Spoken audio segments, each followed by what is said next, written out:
Hello friends, જય શ્રી કૃષ્ણ, જય દ્વારકાધીશ. સ્વાગત છે તમારા બધાનું મારી પોતાની યુટ્યુબ ચેનલ આયુષીઝ હોમ કુકિંગ રેસીપીમાં. આજની મારી રેસીપી છે દાલ ફ્રાય. દાલ ફ્રાય બનાવવા માટે મેં અહીંયા એક નાની વાટકી તુવેરની દાળ, એ જ માપથી ચણાની દાળ, મગની મોગર દાળ, મૈસૂરની દાળ, અડદની દાળ અને મગની દાળ એમ દરેક દાળનો ઉપયોગ કરેલો છે. આ બધી દાળને આપણે 15 મિનિટ સુધી એને પલાળી દેવાની છે. 15 મિનિટ પલાળીને રાખ્યા બાદ આપણે એક કુકરમાં આ દાળ કાઢીને દાળમાં ડૂબે તેટલું પાણી રાખીને દાળમાં 1 ચમચી ઘી, અડધી ચમચી હળદર પાવડર અને અડધી ચમચી મીઠું નાખી અને ત્યારબાદ તેને કુકરનું ઢાંકણું બંધ કરી અને આપણે તેમાં 3 સીટી પાડીને બાફી લેવાની છે દાળને. કુકરમાં આપણે 3 સીટીમાં દાળ બફાય ત્યાં સુધીમાં આપણે એક ચોપિંગ બોર્ડમાં એક મોટી ડુંગળી, એક નાનું ટમેટું, નાના ટુકડા કરેલો આદું, 8 થી 10 કળી લસણની અને એક લીલું મરચું, એ બધું જ આવી રીતે મિક્સ કરી અને ત્યારબાદ તેને સાવ ઝીણું ઝીણું કટિંગ કરી લેવાનું છે.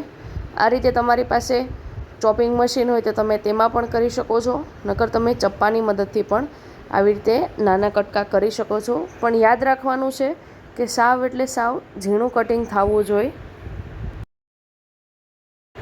આ રીતે તમે વિડીયોમાં જોઈ શકો છો કે મેં એકદમ ઝીણું કટિંગ કરેલું છે.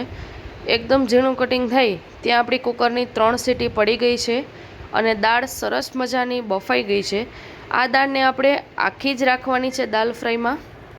દાલ ફ્રાયના વઘાર માટે મેં અહીંયા 2 મોટા ચમચા તેલનો ઉપયોગ કર્યો છે.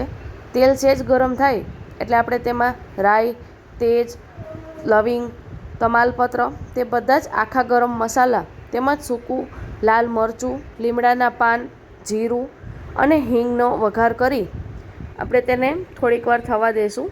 ત્યારબાદ આપણે તેમાં જે કટિંગ કરેલું શાકભાજી જેમ કે ડુંગળી, ટમેટું, લસણ એ બધું રાખ્યું હતું તે બધું તેલમાં પકવવા દેશી સારી રીતે.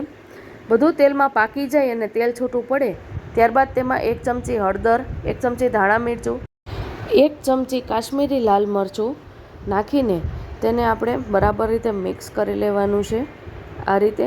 ત્યારબાદ એમાં અડધો ગ્લાસ જેટલું પાણી એડ કરી અને તેને સારી રીતે બધા જ મસાલા તેમજ શાકભાજીને સારી રીતે તેમાં મિક્સ થવા દેવાનું છે. પાણી બરાબર ઉકળે એટલે આ રીતે આપણે તેમાં દાળમાં જે કુકરમાં બાફી હતી તેમાં જે આપણે વઘાર કર્યો એ વઘાર એડ કરી દેવાનું છે અને દાળને 2 મિનિટ માટે ઉકળવા દેવાની છે. ત્યારબાદ આપણે તેમાં બટર અને ધાણા ભાજી એડ કરી દેવાના છે. ત્યારબાદ ગેસની ફ્લેમ બંધ કરી દેવાની છે.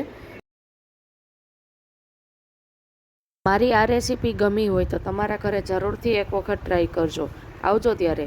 જય દ્વારકાધીશ.